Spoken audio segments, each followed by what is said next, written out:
Bonjour, je reviens à vous, chers apprenants, avec une nouvelle vidéo. C'est toujours des séances qui se rapportent à la langue française. Bon, dans toutes les langues, on communique. Communiquer, c'est un échange de paroles entre deux, trois ou quatre personnes. Donc, transmettre une parole à quelqu'un qui, lui, en échange, il doit aussi vous transmettre une parole. Mais on va maintenant aborder un sujet fréquent dans notre vie courante qui se rapporte à la communication. Et on va voir quelques structures grammaticales, corriger quelques erreurs aussi pour une personne qui pose une question. Donc la séance, toute ma leçon ici, va se rapporter à la façon de poser une question. J'ai pris comme situation un touriste. Un touriste qui se rend pour la première fois dans une ville qu'il ne connaît pas. Et il est obligé de poser des questions à des passants pour l'orienter vers le lieu où il se rend. Alors, on va voir la première question. Voilà ce que peut dire un touriste. Bonjour monsieur, pourriez-vous m'indiquer le chemin qui mène à la gare? On va se poser la question et on va se dire comment ça se fait que dans la question, il a employé la deuxième personne du pluriel. D'ailleurs, comme vous voyez, pourriez-vous, alors qu'il s'adresse à une seule personne. Est-ce que sa question, elle est mal posée? Est-ce qu'elle est fausse? Pas du tout. Non, non, non. Il a employé le vous, qui normalement, il exprime la deuxième personne du pluriel. C'est un pronom personnel, bien sûr. Mais il a employé le vous pour s'adresser à une personne, et ce vous, c'est un vous de politesse. Donc, avec ce vous de politesse par lequel il s'adresse à une seule personne, il était obligé de conjuguer le verbe à la deuxième personne du pluriel. Seulement là, on voit que lorsqu'il a posé sa question, il a employé le verbe pourriez-vous. On va se demander c'est quel temps là. Il n'a pas dit pouvez-vous, c'est le présent, mais pourriez-vous. Alors là, le verbe il est conjugué au présent du conditionnel, sachant que le conditionnel est un mode que l'on emploie dans des formules de politesse. Donc c'est un conditionnel de politesse.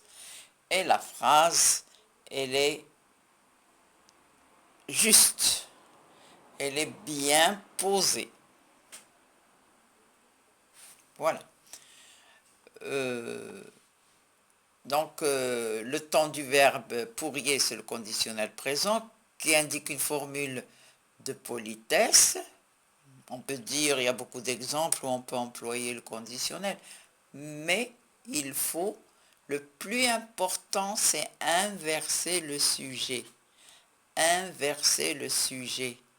Pourriez-vous, voudriez-vous, auriez-vous. On inverse le sujet. Autrement, ma phrase, elle est enfin, la phrase là, elle est bien faite, bien structurée, grammaticalement et bien posée dans une question. On va voir ce qu'il peut dire aussi. Excusez-moi, monsieur, par où faut-il passer pour aller à la gare?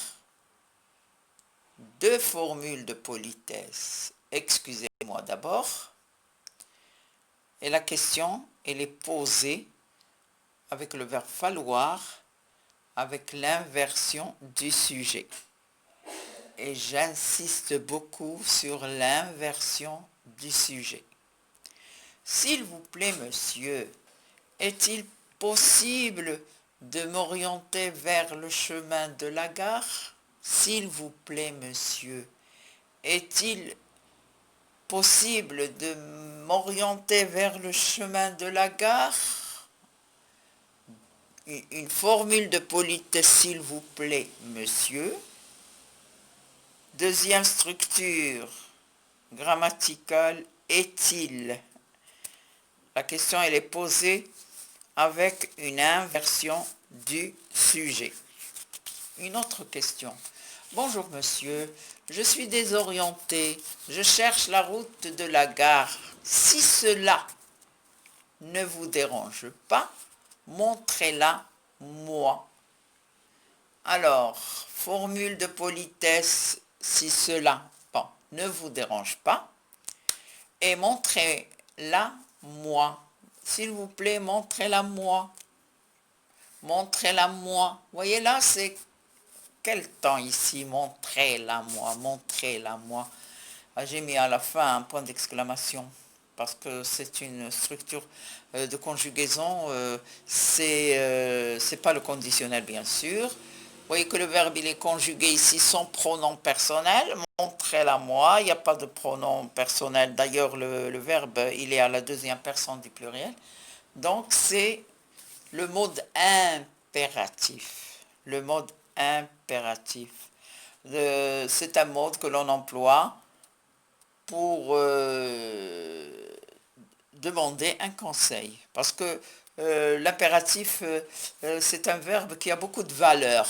On emploie l'impératif pour donner un ordre. On emploie l'impératif pour donner un conseil. Et là, ce n'est pas un ordre, ce n'est pas un conseil, mais il demande une information.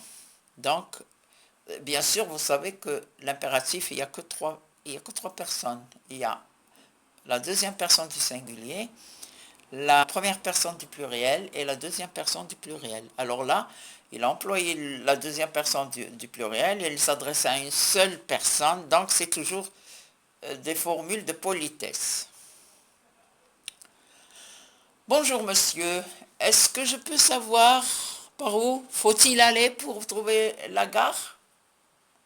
Bonjour monsieur, est-ce que... Bon, dans nos questions courantes, la plupart du temps, on commence par l'expression est-ce que. Est-ce que, qu'est-ce que, pourquoi, comment. Là, il a commencé sa question avec est-ce que. C'est bon. Je peux savoir par où faut-il aller pour trouver la gare. C'est toujours une inversion de sujet pour donner une structure à sa phrase et pour exprimer, bien sûr, poser une question poliment. Il faut s'adresser, bien sûr, à quelqu'un. Lorsqu'on pose une question, il faut la poser poliment. Autrement, peut-être qu'il pourra même refuser de vous répondre. Donc, c'est un style attractif, c'est-à-dire qu'il va inciter la personne à vous répondre et à s'intéresser à votre question. Donc, la politesse y tient beaucoup. Alors, quelle remarque avez-vous faite pour poser une question?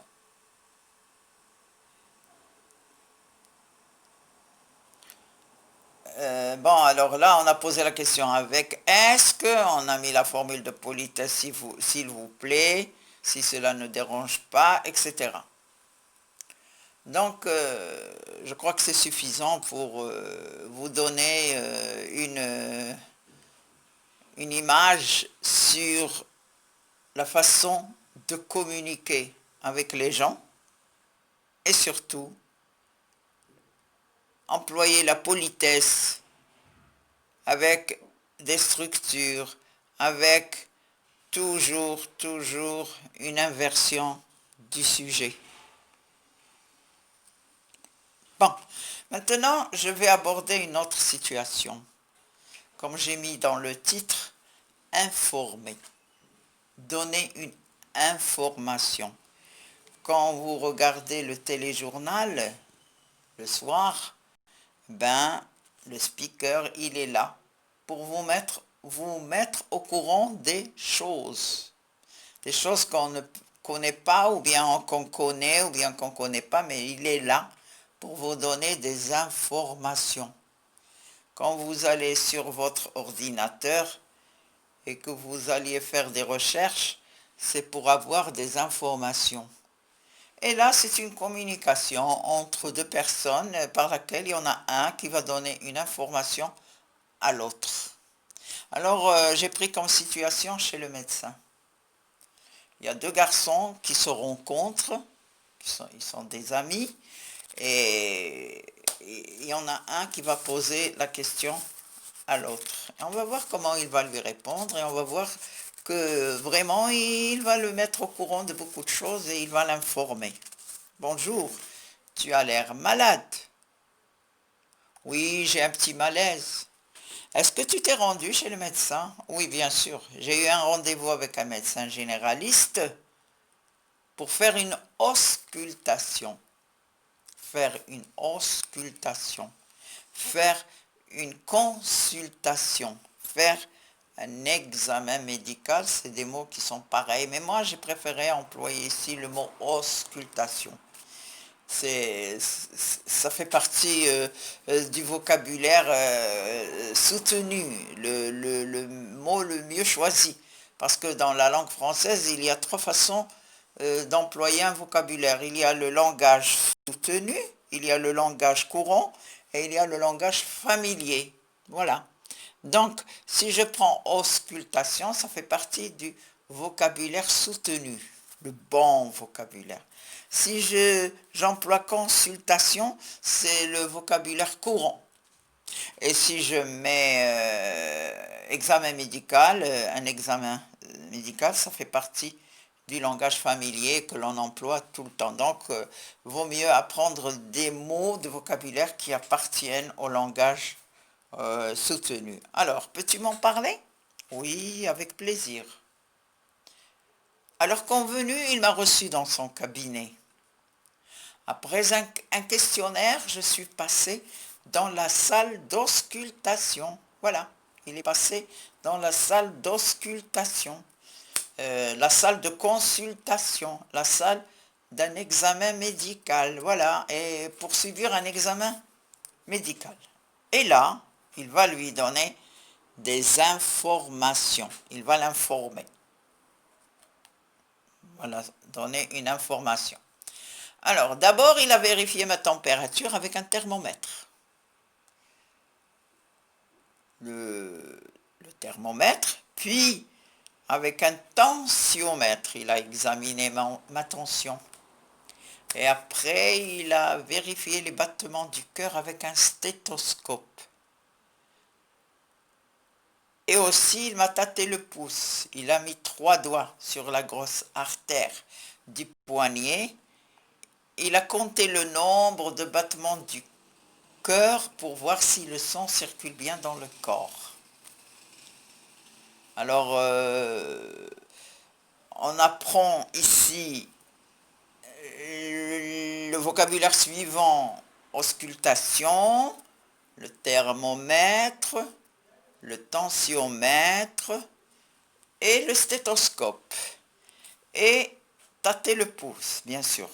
Bon, le garçon, il ne s'est jamais rendu chez un médecin et il apprend des choses qui sont nouvelles pour lui. Donc, il n'hésitera pas à aller chez un médecin, et quand il verra que le médecin est en train de l'examiner, au moins il connaît le nom des instruments que le médecin a employés. Je vois que ce médecin t'a fait une bonne consultation. Est-ce qu'il t'a prescrit une ordonnance pour acheter des médicaments? Est-ce qu'il t'a prescrit? Regardez ce verbe-là, prescrire une ordonnance. Et beaucoup écrivent, se trompent et ils disent: je suis parti chez le médecin, il m'a écrit une ordonnance. Non, non, non, non. C'est pas le verbe écrire, mais c'est le verbe prescrire. Il m'a prescrit une ordonnance. C'est une prescription parce que le médecin, il va prescrire les médicaments avec les doses à prendre. Donc le malade, il va être au courant quand même de ce qui est écrit dans son ordonnance avant d'aller chez le pharmacien. Donc il a déjà une idée sur le médicament et sur la dose qu'il va prendre. C'est pour cela que on emploie le verbe prescrire. Euh, non, pas du tout. Pas tout de suite, mais plutôt une ordonnance. Alors, il veut lui dire que le médecin ne lui a pas prescrit une ordonnance pour acheter les médicaments, mais il lui a prescrit une ordonnance pour un examen biologique. Puis notre ordonnance pour faire un examen radiologique. Biologique, on a l'habitude de dire je fais des analyses médicales. Oui, on a l'habitude de dire ça, c'est dans le langage courant. Mais dans le langage soutenu, il vaut mieux dire biologique. Biologique, un examen biologique, et puis un examen radiologique, c'est-à-dire que le médecin, peut-être qu'il a constaté que chez son patient, que les battements battements du cœur ne sont pas dans les normes, alors il doit faire un cardiogramme. Voilà, un cardiogramme, c'est pour vérifier les battements du cœur. Et le garçon, il est vraiment étonné d'entendre tous ces mots qu'il apprend pour la première fois. Donc, il a obtenu des informations. D'ailleurs, il lui dit, tu me fais apprendre beaucoup de choses. Mais ce que je veux savoir, ce sont les spécialités des médecins. Eh bien, il ne connaît pas les spécialités des médecins. Oui, avec plaisir. Alors, admettons que nous sommes dans un hôpital. Là, on y trouvera des services de différentes spécialités. Donc, peut-être que le garçon, il est déjà parti dans un hôpital et il a regardé les services et il est au courant des spécialités. Alors, la première il l'informe sur une abréviation ORLR. ORLR, c'est quoi ORLR? Abréviation. Eh ben, si je prends le O, c'est auto. Si je prends le R, c'est rhino. Et si je prends le L, c'est laryngologie. C'est le médecin qui... Ça, c'est le service. Hein, c'est le nom du service. Un otorhinolaryngologue, voilà, c'est le médecin qui soigne les maladies des oreilles, du nez et de la gorge. Et puis, il y a notre service de cardiologie. Ben là, le mot l'explique. Cardiologie, ça vient du mot cœur. Et c'est le cardiologue, c'est lui qui soigne les maladies du cœur. Il y a notre service de néphrologie. Néphrologie. Le néphrologue, c'est le médecin qui soigne les maladies du rein. Il y a aussi le service de l'orthopédie. Un orthopède, c'est un médecin qui soigne les affections des os. Des os, pardon, on ne prononce pas le S, des os. Dermatologie, le service de la dermatologie, c'est les maladies de la peau. Bon, un dermatologue, c'est connu, il soigne les maladies de la peau. Le service de la gériatrie, là, c'est un gériatre, c'est un médecin qui soigne, qui s'occupe des personnes âgées. Le service de la psychiatrie, un psychiatre, c'est le service qui soigne les gens qui ont des maladies mentales. Tout ce qui se rapporte au cerveau, à la tête, voilà. Et la pédiatrie, bon, pour les enfants, c'est pour les maladies infantiles. La kinésithérapie, bon, la kinésithérapie, un kinésithérapeute, c'est le médecin qui soigne les gens qui ont perdu leur mobilité. Par exemple, quelqu'un qui a fait un accident, eh ben, il a eu des déformations dans son pied, il a du mal à marcher, donc il doit faire des séances de kinéthérapie, voilà. L'hématologie, bon, c'est celui qui traite les maladies du sang. J'ai oublié d'ajouter ophtalmologie. Ophtalmologie, ben, c'est le médecin, c'est l'ophtalmologue qui soigne les maladies des yeux. Alors, après tout ça, il y a un service qui s'appelle le bloc opératoire. Dans le bloc opératoire, c'est là où on fait de la chirurgie, avec une spécialité de médecin qu'on appelle des chirurgiens.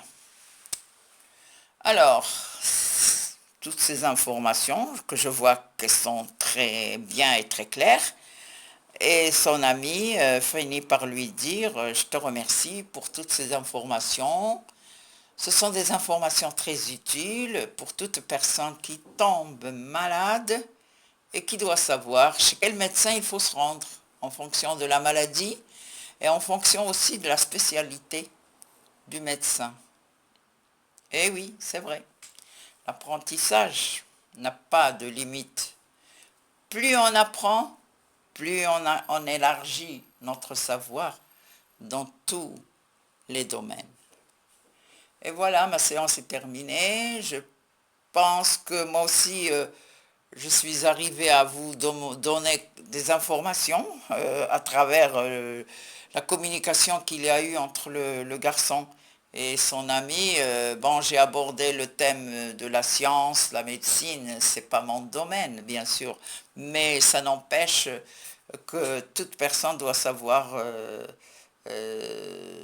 tout ce qui se rapporte à la médecine, parce que, comme il a dit, le savoir n'a pas de frontières, n'a pas de frontières. Plus on apprend, plus on enrichit nos connaissances. Et le savoir est un champ qui est très très large, très riche.